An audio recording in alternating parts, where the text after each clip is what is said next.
anti système alors tey ñi gën a incarner système bi mooy parti socialiste ak parti démocratique Sénégal parti socialiste boobu Khalifa Sall di ko symboliser parti démocratique Sénégal buy Karim Wade di ko symboliser naka nga gisee par exemple doxalin boobu ba ñuy mën a dégg Ousmane Sonko ci compagnonnage bu mel noonu. xam nga li ma lay yëgal. waaw Ousmane Sonko quand il parle de l'anti-système. kooku il met en avant sa doctrine. mu ne moom loolu la gëm. kooku c'est la doctrine mais quand la doctrine se frotte aux réalités politiques dans 90% des cas elle vole en éclats doctrine ak réalité du benn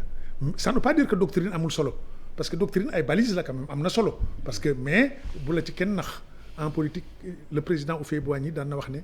la politique c'est le réel avant d'être l'idéal la politique ba tey Houphouët-Boigny moo ko wax c'est ce qui est avant d'être ce que l'on veut ce qui est mooy li nga xam ne Sonko mënu cee ñàkk a jaar mooy lii muy def ce que Sonko veut nag on verra bien quand il accédera au pouvoir il fera ce qu'il voudra faire mais pour l'instant Sonko est obligé de composer avec ce qui est c'est que il faut que mu ànd ak Karim Wade mi ngi doon wax ne sàcc la il faut que mu ànd ak Khalifa Sall mi ngi doon wax ne sàcc la donc ce qui veut dire que. mais boo ànd ak ay sàcc est-ce que du. non dama ne bu ñu doon wax ne man waxuma ne sàcc lañu. non waxin la. waaw d'accord mais boo àndee ak ñi ñu doon wax ay sàcc lañu. est-ce que jàppaloo ni itam doo nekk sàcc comme ñoom. mooy li ma la wax rek ma ne la entre la doctrine et le réel il y a un fossé et quand il y a confrontation le réel reste intact la doctrine vole en éclats. mais jàppaloo ni itam bu fekkonte ni doctrine boobu gëm na ko continuer noonu mënu ci am dara ci loolu. mais su ko gëmee du dem. du dem pourquoi mais la politique a ses pesanteurs je vous donne un exemple justement à propos de coalition. De 1958 dans une grande démocratie comme la France de 1958 à 81 la droite rek moo nekk au pouvoir De Gaulle Pompidou Giscard opposition bi mënut a jaar fenn fu ñu mujj def les communistes qui ont leur doctrine et qui sont anti-système Mitterrand mi nga xam ne moo communistes yi bokkuñ dañ mujj ànd par nécessité stratégique ils avaient signé ce qu'on appelait à l'époque le programme commun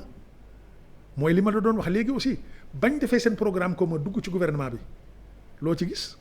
coalition bi leen dugal avant Mitterrand di jeexal septennat coalition bi ci boppam tas na moo tax tout à l'heure junj naa ne